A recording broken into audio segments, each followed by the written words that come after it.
Welcome to today's episode of Resiliency, the podcast. I am Jenn Quader, your host, a global strategic communicator and the CEO of a PR firm called The Smart Agency. I am joined as always by our wonderful co-host, Dr. Kelly Culver. She is a renowned global leader. She has more than 3 decades of experience as a director, an entrepreneur, a strategist, an executive coach, and our resident doctor of resilience. Always happy to see you, Dr. Kelly. And today we have something so special for our listeners, you guys. Today's guest is the former global business operations director for a company we've all heard of, Apple. His resiliency in business helped Apple to break into Europe, and he helped to bring the company into India. He is responsible for setting up the first office for Apple in the Middle East, and to this day, Apple still uses algorithms that he designed to keep things running. We are so honored, excited, and ready to learn from the great Tom Preising. Welcome, Tom. How are you today? I'm very well. Thank you very much. That was a humbling intro, so thank you for that. That's what we try to do here, Tom. Keep you humble and keep you resilient, right? It's always good to be on the straight and narrow. That's good. Thank you. Thank you. A good day to both of you. Well, thank you. And, we are super excited. Jenn said that. We are super excited because you have some really interesting stories to tell us and things to share and stuff I know that we can learn from. And we're just curious right now, where are you sitting? Where are you located at this nanosecond? At this nanosecond. I'm in London. So, yeah, I'm in London. I'm in North London. A beautiful day in London today. So, beautiful fall day. And it's a wonderful time to be out and about because today it's not raining. Well done, well done. And so on that, today's not raining. Tom, what does resiliency mean to you? So, it's, I've done some research and, for me, resiliency is, you hear it very often. It's a little bit like maybe motherhood where you can never challenge it. I think it's a concept that's both strategic and visionary as well as tactical. So for me, resiliency is someone who can create a vision of where they want to be, a goal they want to achieve, but yet at some level, it also is having the grit, the determination, the adherence to be able to course correct all the various ways and paths that you could actually get to your goal. And if you have to do that by yourself, you're self-driven. But if you have to recreate that inspiration outside and drive a team, that is also a very important element of being resilient. But for me, it's about that. It's someone who can create a vision, but also tactically course correct their path, both crafting a path in their mind, but also creating the course correction and being able to actually be flexible to continue on looking at the vision. So that for me is kind of resilience. That's what it means to me. Such a cool and all-encompassing direction there, Tom, because I think what I see in that is this ability to course correct, and that the combination of visionary and tactical is really interesting, because I think a lot of leaders think that you have to be one or the other. You have to be either visionary or tactical, and trying to do both it can be quite a feat. And you yourself worked shoulder to shoulder, hand in hand with some of the most recognized leaders in our world and in our time. And that would be Steve Jobs and Tim Cook. And so these were great men, of course. And I just wonder if taking that definition of resiliency, course correction, being strategic and visionary and tactical, can you talk to us about some of the lessons that you personally learned from Steve Jobs and Tim Cook? Well, Steve, I didn't have that much direct contact. We would meet with Steve every 3 months, but with Tim, I worked with Tim, very, very directly. So, Steve is a legendary visionary guy. I actually think that Steve, for me, if I were to encapsulate the definition of resilience, Steve was incredibly resilient for building Apple, and it was, I mean, my learning from Steve at a distance was being able to see through things that other people could not see. So Steve had this ability to see through things, and understand, and that really is, again, this ability to create a vision. And he is, most people see a mountain, and he was seeing through the mountain and seeing where the power button should be on the iPhone, and challenging, why do you even need a button? And that's the kind of thinking that Steve had. Now, very different than Tim, that he could take that vision and create a very, very detailed plan to make that vision happen. Like, we need to open up a new country like China. We need to move our manufacturing facilities. So those are the kind of meta projects that Tim was so great at. And I think the two of them contribute very well to each other. Because Steve was the visionary around the product.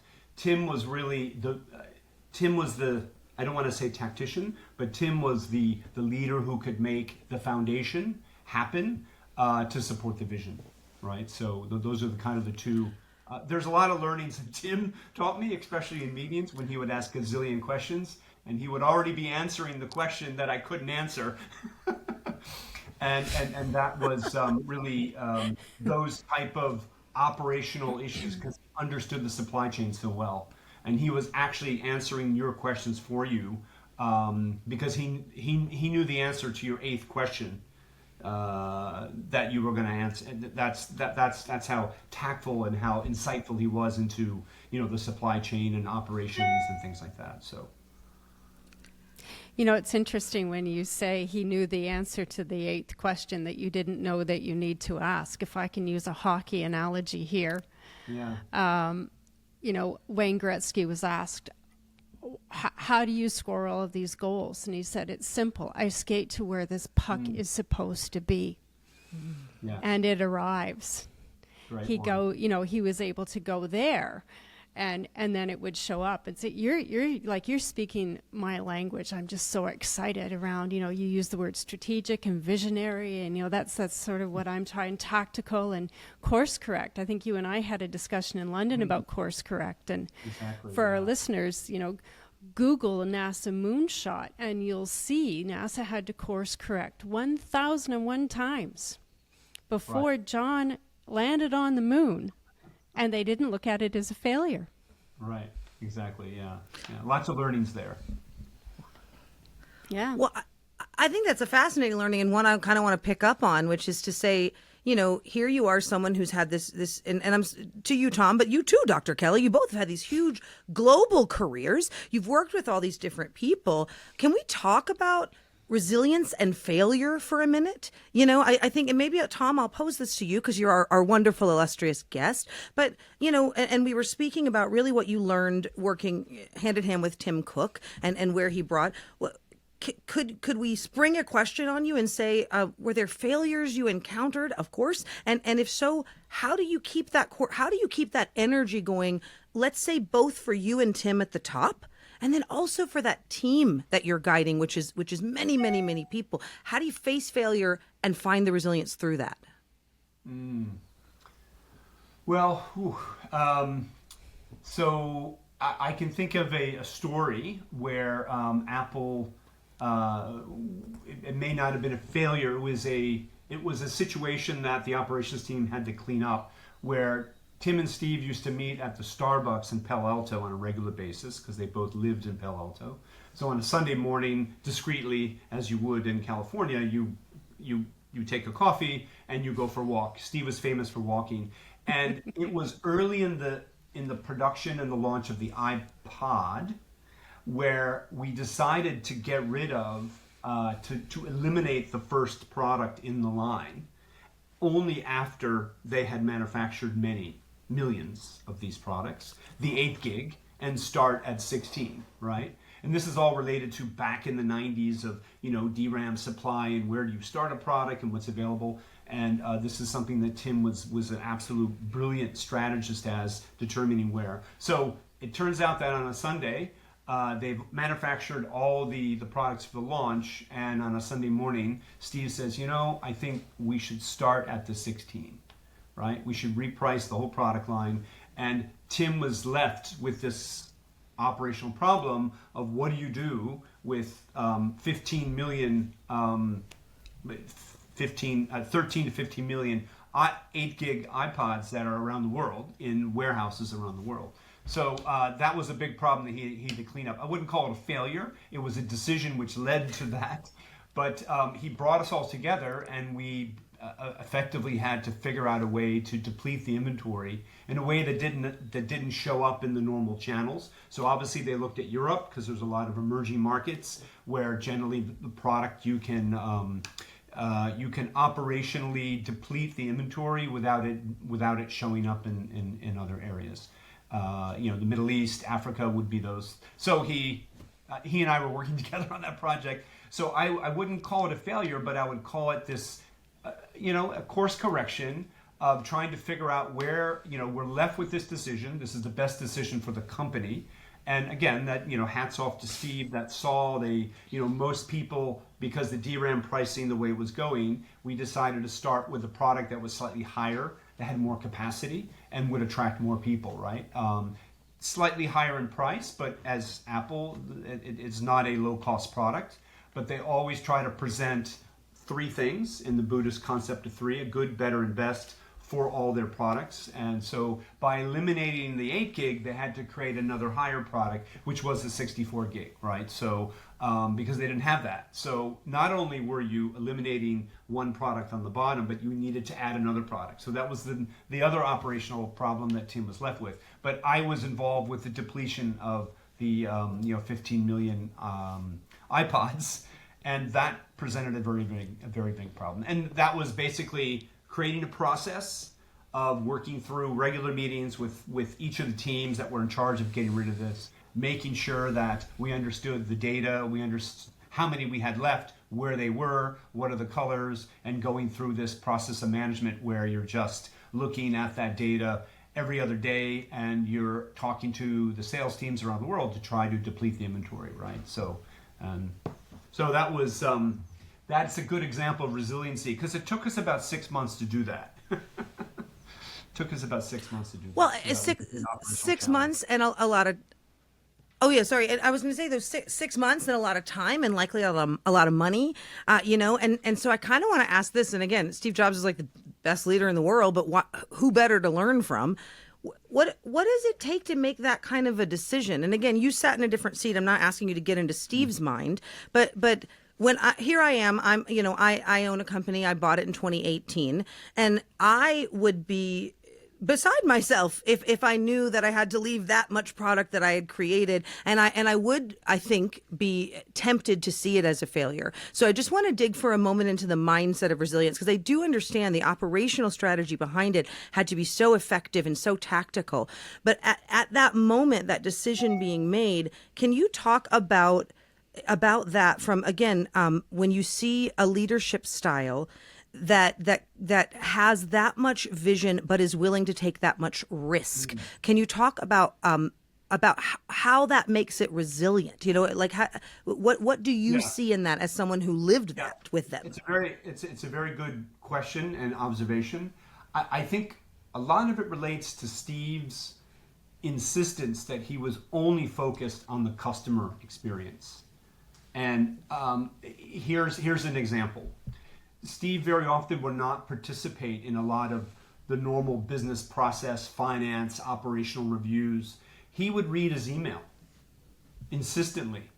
He would read his email. And people obviously understood that, but customers, some customer in the middle of Germany would send him an email and he would read it. And that's how he understood how his company was delivering an experience through that. And I think when he sat there at the Starbucks with Tim and they went for a walk, probably past Mark Zuckerberg's house, and he was entirely focused on the consumers around the world, Apple consumers who may have bought previous products, and giving them the best available product for the best available price that would create the best experience. And that I think other leaders, the burn of that failure of, my gosh, the money it's going to cost us to get rid of this product, he in a way toned that out, because that for him was I don't want to say it was someone else's problem. It wasn't the key element of that decision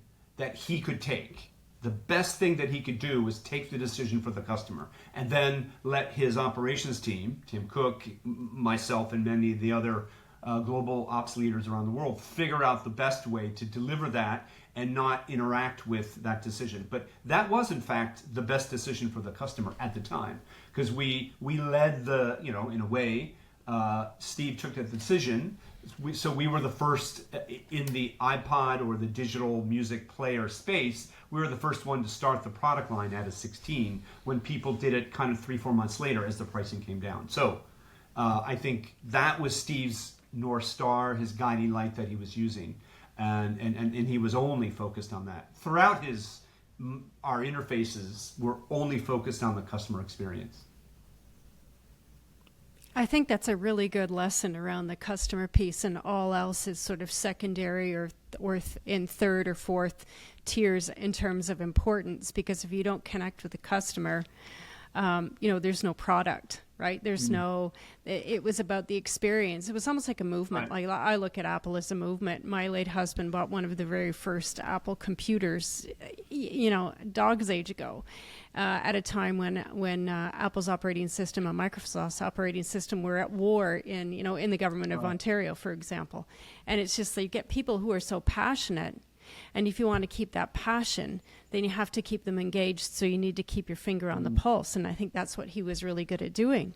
Yeah. But as the ops guy, because that's how you've described yourself, as the ops guy, you were in charge of laying the foundation to break into Europe. Can you tell us a bit about that? Sure I can. That was quite a challenge, but it was a big. It's a little historical.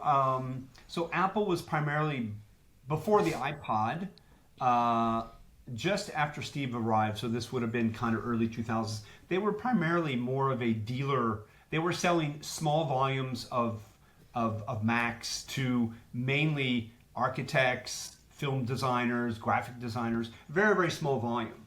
And they weren't used to this kind of very massive consumer product that you would want to buy the iPod.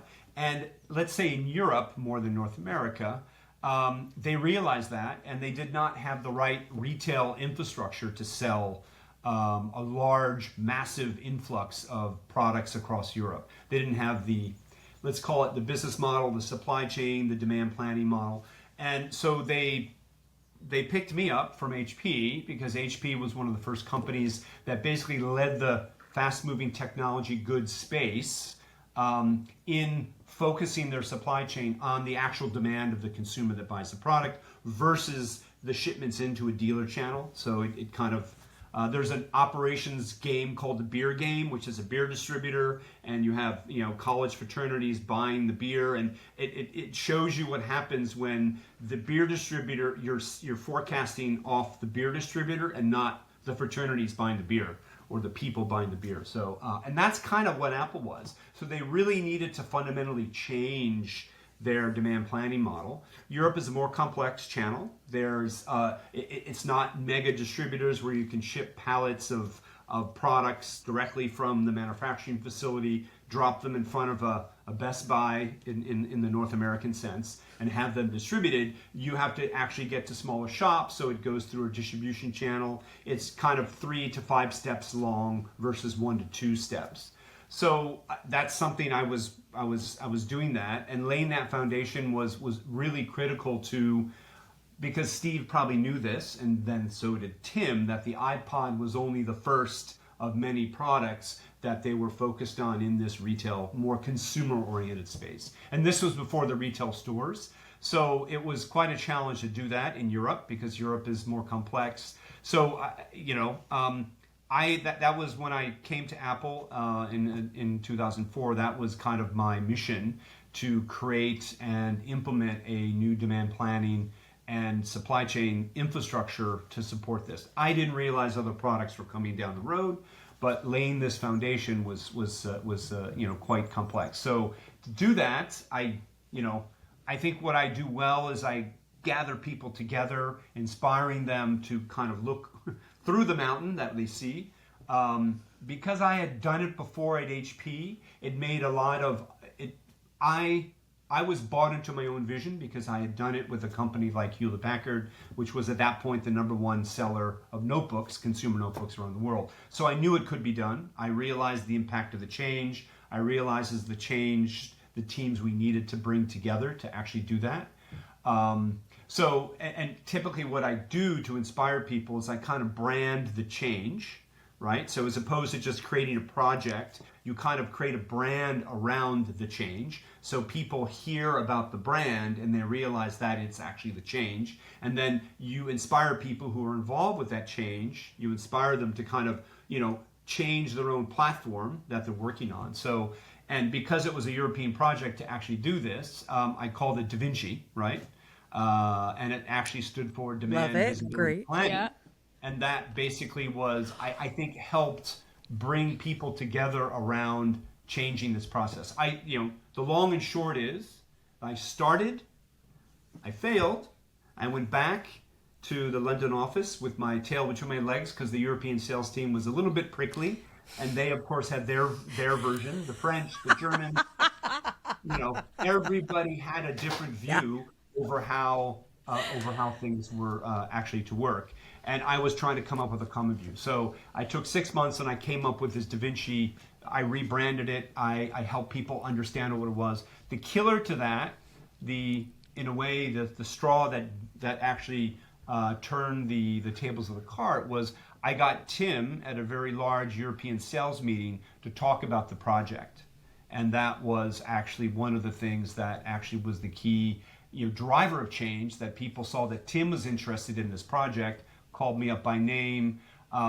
Shortly after that, every country manager in Europe got a notebook with their name in it. It was signed by the VP of Europe, signed by Tim, signed by myself, that we are eliciting this change, we're supporting this change, and there's a team driving this. And that, I think, had a lot of relevance and importance to get people through these variations of, oh my gosh, we have to change this, we have to change the forecasting system, we have to change the operations allocation, lots of operational things we have to change. So that's the long and the short of laying the foundation.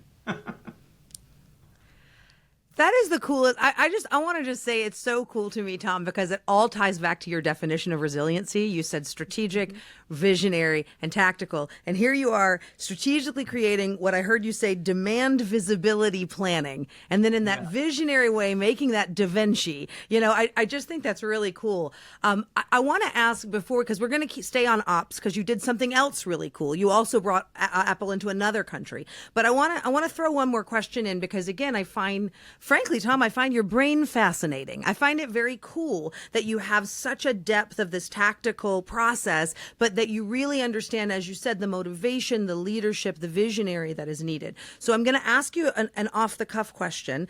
I've heard you say this now, both when you were speaking, both when you were speaking about Steve Jobs, but also just recently, and you talked about look through the mountain. Okay. And then I'm going to share with our listeners that before we got on, me and Tom were chatting for a minute, and he said, I'm excited. We're going to do this podcast, and then I'm going to go out and I'm going to take my daughter for a walk. And so I wanted to ask, if your daughter were to come to you and say, Dad, you keep talking about look through the mountain. How do I do that? How do I look through the mountain? What would you tell her?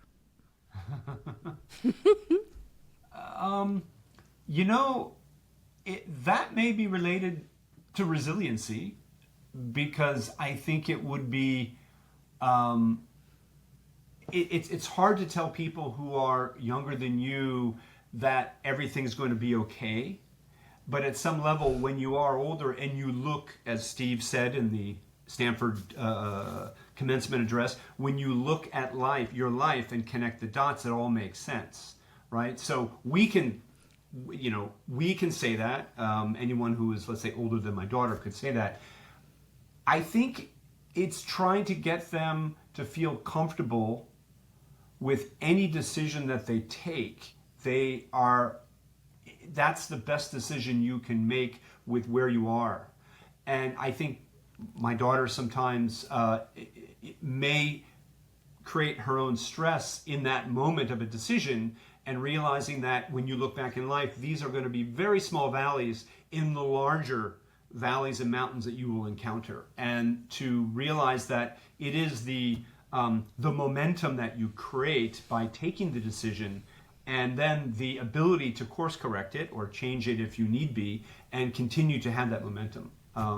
So if I were to, if she were to be off into the wing of this podcast, that's what I would be telling her, and I hope she's listening. I hope so too. It's a great question. So thank you for bringing it home. Thank you for bringing that one home. That's the way we got to do it, because that is the truth. And I love what you said. And it's just, and actually, Tom, I'll take that for me also, because I think Jenn Quader, just like your daughter, might create my own stress around some of these valleys. And so really, it's really important to understand that even when we work in this global landscape with all these different cultures and all these different people, at the end of the day, we are all human and we all share that desire to have that resilience. Now, with that, I am going to bring us back to operations, because I don't want to leave the Apple story untold. And that is to say, it sounds like maybe after you worked through Europe and you got that operational planning going, then you oversaw Apple's move into India. I can imagine that faced some challenges. Can you talk to us about what challenges you faced there and how you guys overcame that? Yes. Yeah, that was, it's true. After 5 years in Europe, they asked me to have a unique opportunity to come to India to kind of do this dual kind of operations and sales leadership. Apple was already in India, but it was reporting into, ironically, China. If you know the politics of today, they were very relevant back then, where India reporting to China. How did that happen? I know. So, I saw Kelly shaking her head. Dr. Kelly did not approve that. I'm sure, yeah. And so Sorry, Apple, Tom. The board decided to change the structure, like a lot of other consumer products, and have India report into Europe. There's a lot of synergies of that and language and things like this. But also we had more focus, right? And the supply chain flows, it flows east-west, it doesn't flow north-south. So India, for example, all of our products were manufactured outside of India. So when we launched the phone, I launched the phone in India, the phone was almost as expensive or slightly more expensive than the Tata's new low-cost car, which was called the Nano. And it was, I remember the Indian newspapers kind of making fun of do we buy the new iPhone or do we buy a new car? So that's the kind of challenge that we had, in that our products were 600% more expensive due to, customs duties. So operationally it was, we needed to start to think about how we distribute the product, how we lower the price. But a lot of it, I would say, what I encountered in India is because, and this is maybe the story of Apple's resilience as a company, is that I was trying to do so many things, but in reality, there's other parts of Apple's infrastructure, of Apple's company, the brand, that has to happen for the experience to be good, for experience to be the best. So, for example, there has to be an online store, there has to be a retail store, there has to be direct shipments from the factories, and all that didn't exist. So when I was starting with Apple, I was starting from ground zero. And what I effectively encountered is that we didn't have a great consumer experience within India. So when the iPhone launched, it had it had Hindi, and it had the dialect of Hindi on the voiceover. And let's say other competing products, Nokia, for example, or some of the other early kind of smartphones had, let's say, 12 of the various languages, right? So today, realizing how important that is, Apple spent a lot of time re-engineering its products to make them very localized. So today, Apple's iPhone, for example, has 17 of the 27 languages, and that's voiceover turn by turn as you're doing navigation. There's various, you have a language of Punjabi, but then you also have the accent of Punjabi.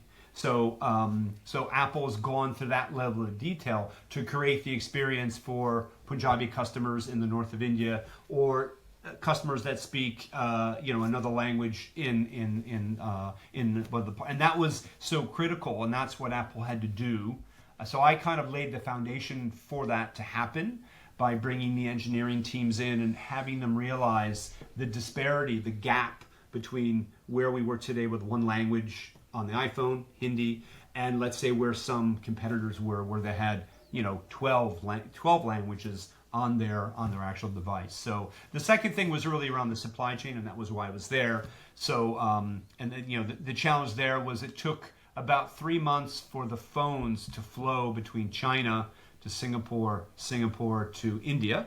And so I worked with the operations team to talk about resilience to change that to have the product shipped directly from China into India directly in 2 weeks. And that was a dramatic availability and customer satisfaction issue that when the phone launched in California and Steve got off the stage, within 2 weeks it was available in the resellers within India. And that, of course, was one of the triggers that began to tip the cart in the Apple favor for many customers that were in India. So, wow. You were just talking about, and sorry, Jenn, just like a 2-second observation. Earlier you said to us, Steve was singularly focused on the customer experience. He'd read the customer emails. He would know, that he could feel and touch the tremor and tremor of the company by that. So you were executing that vision. You were hardwired to do that when you went to India, because you said it has to be about what the customer feels, touch, sees, hears, and experiences. You took that. It rubbed off on you. Well, it's when you're leading a country, this is the dichotomy of kind of matrix management in a leadership forum. So as the head of a given country, you have a huge sales goal. So you want all that foundation, you want all those customer experience layers now. But Apple, in its own resilience vision, wants to make sure that they deliver those to you in the when they feel it's right, and when they feel that the connected tissue of all those things actually will work in unison. And that creates the determination, that creates the gap, that drives more passion into your leadership to make sure that you have a sales goal that could be easily met if you had an online store, but we don't have an online store. So I have to find other ways to push the team to fill those gaps. So talk about course correction, but there really is this element of determination and grit, because you have to suffer through to find, and that maybe in a way as a company they do that to make the best solution, squeeze through that process, ultra curated through many layers of people trying to find the best way to meet those objectives. It's the go through again, isn't it, Jenn? It is, yeah, it absolutely is. And I was going to say it's. Well, Dr. Kelly, I was going to say we were very much on the same page, because I circled that insistence on customer demand. So we were right there. But I think what's so interesting is it's the go forward, but it's also the we talk a lot here, Tom, about my platform that I talk about is confidently walking in the wrong direction. Like sometimes it just feels wrong. And so even for you, as you talk about, here you are, a company that's very focused on the customer, and yet you're having to solve these massive, complex global problems. And so you launch your first product with just one dialect when there are 27. But I think, and if you stopped the world and you looked at that, you could say, oh, well, that's not resilient. But what I heard you say is, no, there was a constant effort to hear and to expand. And now there are 17. So I guess, and I know Kelly has one more question for you, but I do also want to know, because you mentioned earlier that you understand, and this was when you were telling the Europe story, you understand how to get people motivated and get people to understand. And that's really where I think anybody who's not worked in Apple is like, how'd you do that? How do you get that many people? You know what I mean? To be that together and that passionate. Can you give us a word of wisdom when it comes to leading a huge team through something this complex? How do you maintain that passion? You're talking to Tim Cook. You're meeting every 3 months with Steve Jobs. You have a direct line to that. How do you pass that down to your team and have them feel it in a palpable way? Maybe it's personal. Maybe it's me. I think a lot of it came down to meeting people where they were, especially if you come into a country like India. I needed to be humble and learn learn where they were at the given moment. So I spent a lot of time with people understanding how they were and where they were, and that I believe helped people see me as someone who was credible, but someone who was approachable. I think maybe the approach of being more authoritative as a leader in that instance is probably not what we needed. And I think I won people into the camp and into that process by jumping into the trenches with them, and understanding how they get through their day, what are their problems. That helped level the playing field. And in doing that, I had this opportunity to their ears to be more open and to turn up their listening volume, to listen to me more over where we needed to go after the next step. So because I was so excited to have this opportunity, I'd worked in India before with HP, moving a couple manufacturing facilities around. Apple selected me as this kind of first change agent to lay the foundation for what now is a very different India than when I started it, and that was my modus operandi, to jump into the trenches with people to level the playing field, which I think was a personal critical factor that worked, at least to get people motivated to listen where we needed to go. What you did, we touch on this frequently here on the podcast. You were leading with people's ears, their eyes, their heart, but what you were really doing is meeting people where they're at.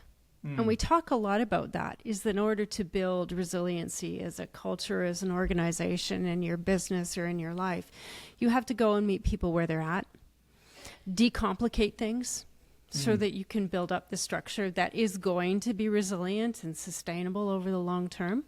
And, you've just articulated that with what the approach that you took in a new country, new language, new culture, new everything, and you made it work.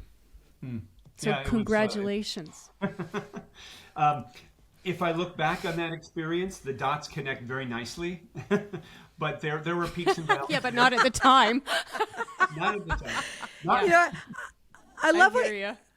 Well, I heard this. I watched these artists, influencers on social media, and one of them, she was saying, "Have you ever sat and watched a painter paint?" She said, because they put a line over here, and then a circle over here, and you do not know what it's going to be, but it all starts coming together. So I think that is, that's really a beautiful way of thinking about it. And then I just want to, I like, as you know, bringing it back full circle. But Tom, after we gave your big introduction, you said, well, that was humbling. And you talked about being humble. And what I really heard in that is be humble and learn. And I think the best leaders, the most resilient people that I've met and I've encountered are those who are always learning and listening. So I think that's such a great, beautiful thing for us to take. Exactly. Yeah. So, and I'm So what are your still learning. Well, always. on that note with still learning, what are your next steps after Apple? Like, what's going on now in London and the world for you? Yeah. So so next steps. So I'm already into my next step, but I really, when I left Apple, I wanted to, at some level, try to figure a way to give back. So I migrated towards startups, and I was very focused on not only helping startups, but also helping the leadership of startups.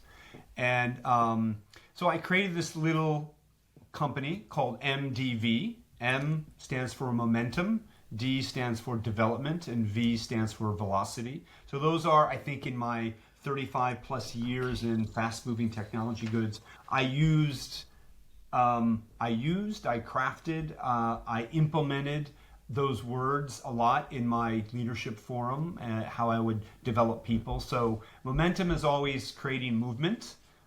Development, always develop your teams or develop yourself. And velocity is actually creating a deeper impact by moving in two directions. So like a bullet, for example, it spins, and because it spins, it goes faster, right? So and that's related a little bit related to momentum. So I apply it both at a personal level. So I call this little company that, and I'm really focused on, I do some coaching to some leaders, but primarily I get involved with helping small startups understand the concept of scale. So applying the operations platform that I understand from Apple to understand how they can scale a business, because of course startups are all about scale. And I try to help them understand the leadership elements of scaling, right? Scaling themselves, but also scaling the team and actually doing so. So that's kind of what I'm doing now. I like it a lot. I work with about 8 startups around the world, 3 here in Europe, 2 in India, and 2 in the United States. So that's what keeps me busy. And filled with purpose. Just such a beautiful thing, Tom, because what I hear in all this, and you hear this in different ways. There are physical artists, there are different things, but you build things. That's what you do. You build processes, you build people, you build things, and now you're building these startups. It's really a cool thing to know you and to know that that's what you're doing. Yeah. You said to us. Yeah, go ahead, Kelly. Sorry. No, I was just going to say, you said to us earlier that you stepped down the ladder to help people climb up. Exactly. Yeah, I was just going to say that. So it's a little bit like that humbling experience of, I was on the ladder. People would say, wow, you've made it. But I'm going to step down off so I create more space for other people. And I'm pushing people up the ladder. One of the things I used to always say among all my teams when I would leave, because almost every 3 years I was moving, is I'm always, as a leader, I leave more with them than I take myself, right? So that's kind of my little adage, my tagline as a leader is, I leave more with them. More of myself goes to you than what I take back from all of you. And therefore then I'm leaving most of, my thinking, my emotions, our emotions together, I'm leaving them with you, right? So that's my beautiful. It's like I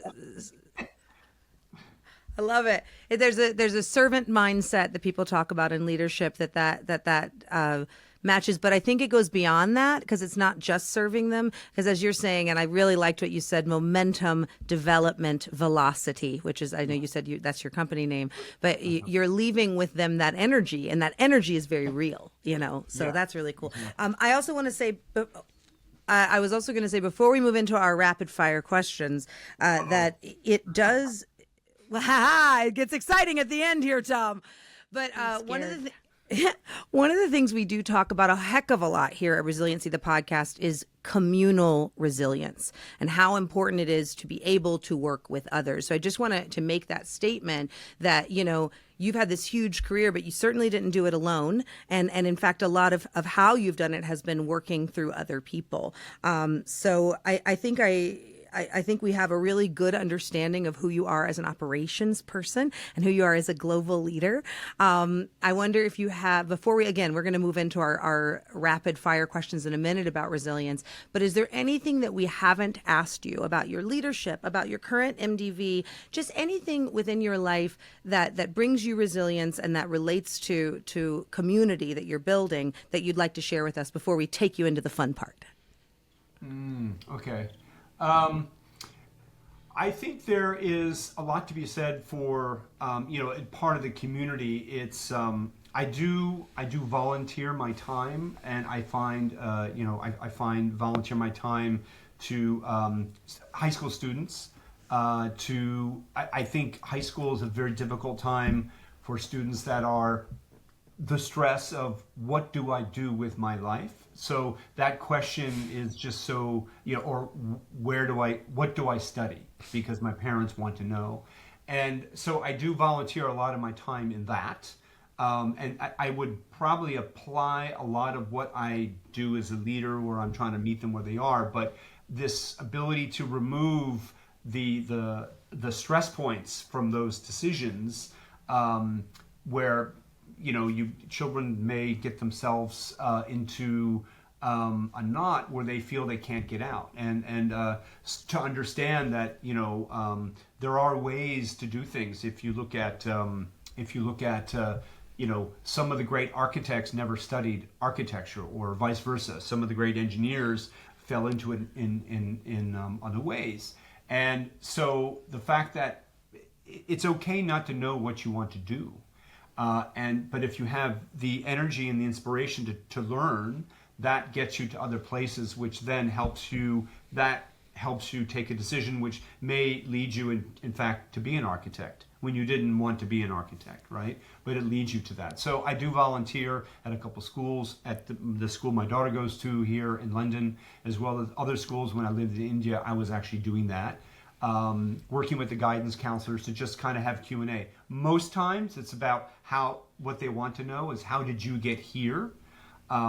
What decisions led to it? And if you tell that story, sometimes people understand that's not a direct path to be working for the world's largest brand.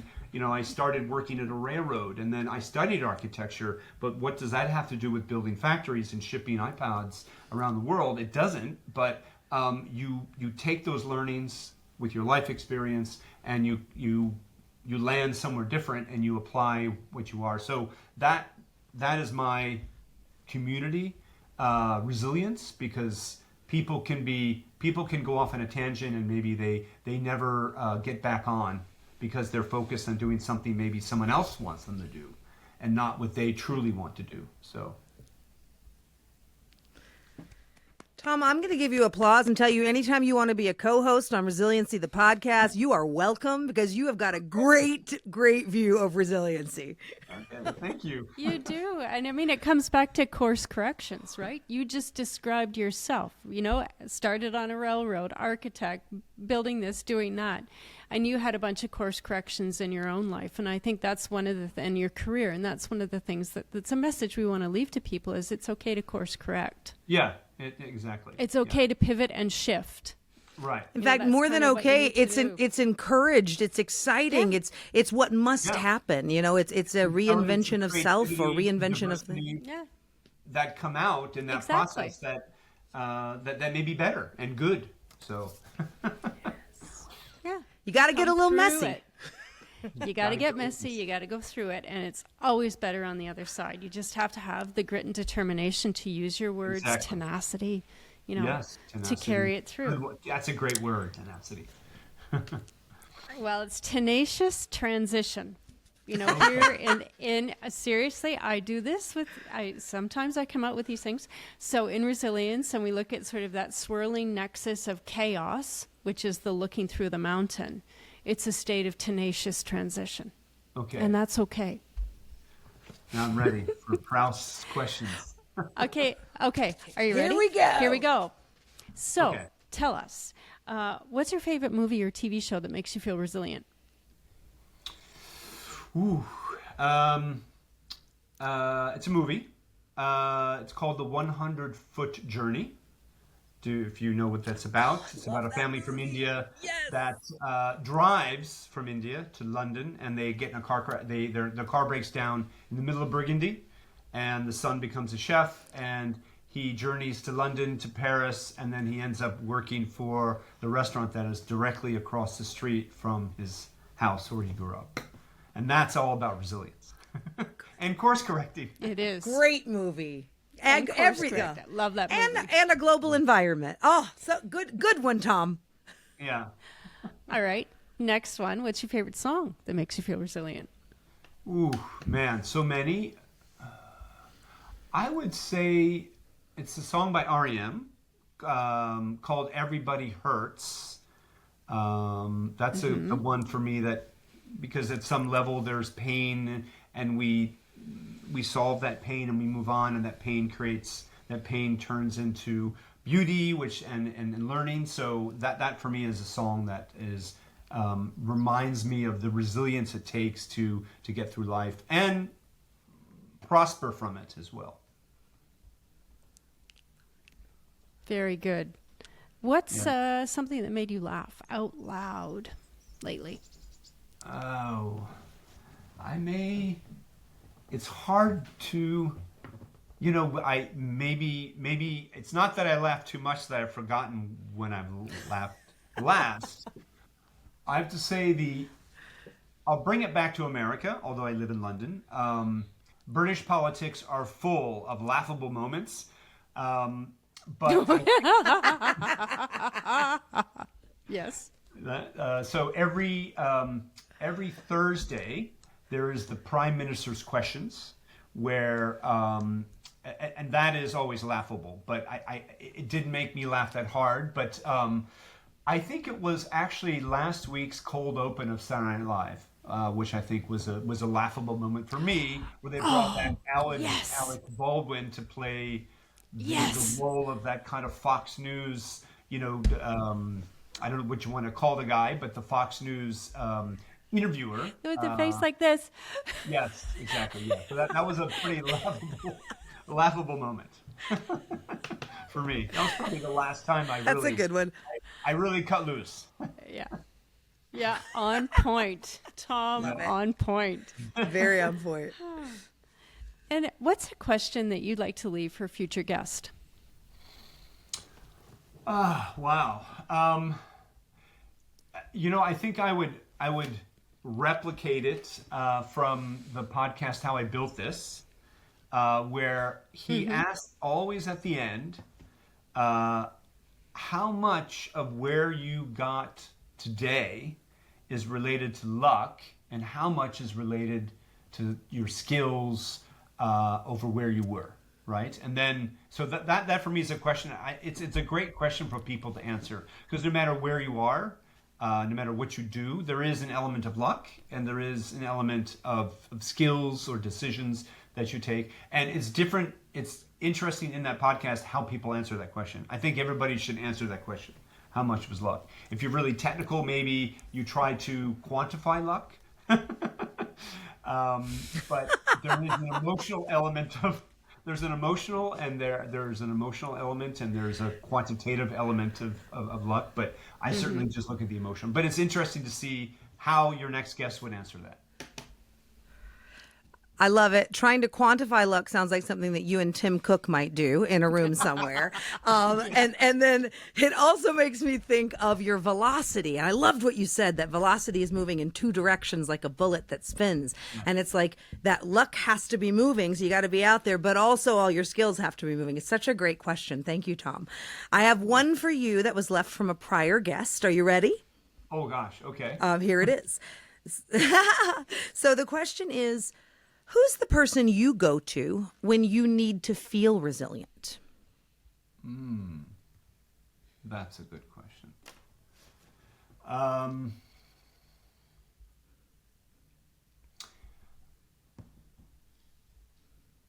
would say that it is a former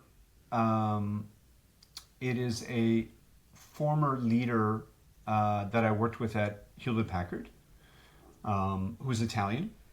And I would say that I generally would go to him and have a conversation. And I think that helps me. It helps me because you always learn from people who are ahead of you in life. And it's because they're ahead of you, somehow they make our peaks and valleys seem more smaller, because they've actually been through them already. So you survive because they're there. And so that always helps me. And he's Italian. He dresses wonderfully, and he just has this beautiful way to put things into reality when I have conversations with him. So that would be my go-to person that I would go to feel more resilient and get life learnings. Beautiful. And such a beautiful way to bring it back around, because it's someone that you worked with in your career, and you are someone who's had a huge global career. You've affected a lot of people. I'm sure there are many people who think of you that way, and likely some of your startups through MDV do. So with that, knowing that you are someone who has this mentorship capacity, I wonder if you could let our listeners know, where might they find you, follow you, learn more about MDV? Where can people find you today, Tom? So likely LinkedIn is the best place. I'm working on my website as I speak, but LinkedIn is the place that you could find me. I've recently updated it to include MDV, and I'll be adding some more content into that space as the weeks go forward. So that's probably the best place to find me. And then from there, I'm able to be found and to connect with, and very quickly have a conversation with.